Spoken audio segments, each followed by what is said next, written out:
ang resulta nung naging pagdinig. Ayun nga. Ayun. Ano bang resulta nun? Oho.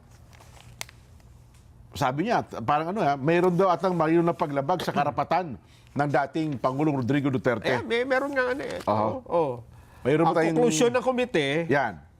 dapat hindi nakipag-cooperate ang Pilipinas sa ICC dahil wala naman tayong legal obligation. Okay. At wala ring verification ng Interpol kung meron niyang request sila na arestuhin ang dating Pangulo. Maganda siguro, baka pakinggan na natin mismo. Sige. Senator Amy Marcos, ano bang iyong Natuklasan. after nung Senate hearing? No verification by the Interpol whether the request complied with Article 3 of their Constitution, forbidding Interpol from undertaking any intervention or activities of a political, military, religious, or racial character. Ayun. Oho. At sa bandang huli din ata, Nelson, binabanggit din po ni Super Ate na ang Pilipinas daw pala ay sinasabing wala naman daw talagang hiling-hiling o hindi naman daw po humihiling ang ICC na agad na isuko sa kanila ang dating Pangulong Rodrigo Duterte. Biglaan, ano? Yun na nga, no? Wala rin daw po anyang indikasyon na binabanggit ng ICC, isuko sa amin na huhulihin nyo ng umaga, sa gabi pa lamang, dalhin nyo na agad ng ICC. Walang ganon. Oho. Sige nga, pakinggan pa natin. Tama ba kami, Senadora Amy? The argument of Secretary of Justice Remulla is deeply flawed inasmuch as international humanitarian law, customary law, cannot apply. He is accused of crimes against humanity, not war crimes. IHL refers to war crimes. Procedural administrative matters such as court processes do not become part of customary international law. IHL is international customary law, but the jurisdiction of ICC cannot be considered customary under IHL. Ayun. Ano sinasabi niyang IHL? Yung International Humanitarian Law dyan. Ayun. Kasi yun nga yung ginamit, yung RA 9851. Ayun. Di ba, ang una nilang ginagamit dyan ay, hindi, naresto yan. Rome Statute eh. Tama. Tapos, Article 59, ba't hindi nyo iniharap? Oo. Sa Competent Judicial Authority. Yan, oo. Una sabi nila, hindi, DOJ kami na yun. Oo. Nung mapagtanto nila, mukhang hindi nga sila yun. Halos lahat ng abogado mukhang tutol, ano? Pinadala namin yan sa ilalim ng RA 9851. Ayun, doon sila pumunta ngayon. Na doon daw pwede mo nang dalhin kahit hindi mo na iharap sa korte. Oo. Nako. Ano pa isa? Meron para sa natuklasan, ano? Yun, na ito daw po ay talagang pinaghandaan ng pamahalaan. Yung paghuli. Pinlano daw talaga lahat ito. Na, hanggang sa pagsakay ng eroplano. Hanggang sa pagpunta ng Dubai, hanggang sa makarating sa Dahig. Yes. Totoo ba yun? Pakinggan natin. Super Ate? The claim of the Department of Interior and Local Government Secretary John Vic Remulla that the supposed group effort was only based on rumor is incredible.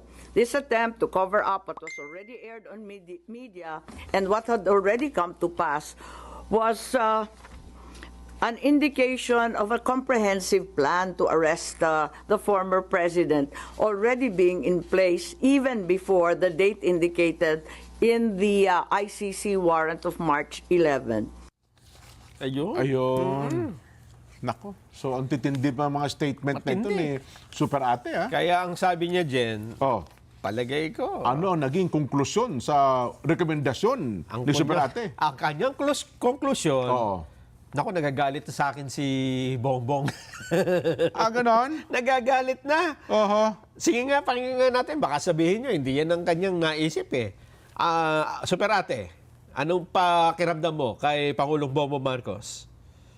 Ito nga, hindi ko naman intensyon na anti-administration yung hearing. As a matter of fact, kung maalala ninyo, halos lahat ng testigo galing gobyerno. Hindi ko naman alam yung mga sagot nila. Kaya nga ako nagtatanong kasi hindi ko alam yung sagot. Malay ko ba kung anong sasagutin nila? Nung hindi sila magkasundo at hindi tumutugma yung mga sagot nila, hindi maganda yung itsura ng pamahalaan. Nagalit yata sa akin na nabunyag yon sa aking hearing.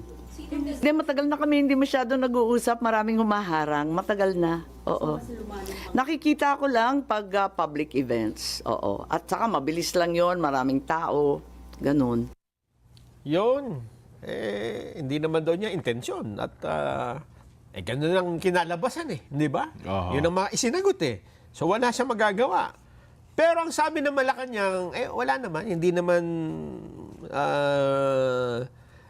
parang hindi naman daw nagagalit o anumang nagtatampo ang Pangulo Oho. kay Senador Amy Marcos. Yun ang sabi ng palasyo. Yes. Ayun ang kanyang reaction. Sino may sabi? Si... Yusek Claire? Oh. Sige nga, pakinggan natin. Yusek Claire? Wala po tayong nadidinig na anumang salita mula sa Pangulo. Siya lamang po ang nagsasalita ng mga bagay-bagay na katulad ng ganyan.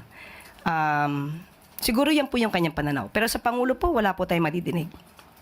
Sa ngayon po, siya naman po ang nagsabi na siya ay kumakalas na sa alyansa dahil lang sabi niya ay hindi yata pareho ang kanilang mga adhikain, ang advokasya. Kung hindi po talaga nalilinya ang kanyang mga paniniwala sa paniniwala ng alyansa, mas maganda po siguro talaga na siya ay umalis dahil kung di niya pa paniniwalaan ang mga programa ng alyansa, hindi po talaga magkakaroon ng magandang relationship. Ayun. Oho. Alam mo naman, Nelson, sa politika, minsan talaga, yung magkakamag-anak, di ba? Mag-asawa nga, ay nangyayari, magkakaaway sa politika. Ang iba nga, talagang umuwi pa sa patayan, Nelson. Yes. Ako naman, naniniwalang matured. Si Super Ate at saka ang Pangulong Bongbong kung pag-uusapan na yung politika. Kahit nga yung magkakaaway naman, yung magkakakompetensya ng matindi, dumating ang pagkakataon. Kagaya ngayon, Sila naman na magkakakampi naman. sila naman. At alam mo ba, Jen, meron ngang nagsabi na baka, di ba, yung dati ay Uniteam. Baka daw magkaroon ngayon ng Unipink. Alyansang Unipink. Unipink? Ano naman to? Anong kinalaman yung Unipink?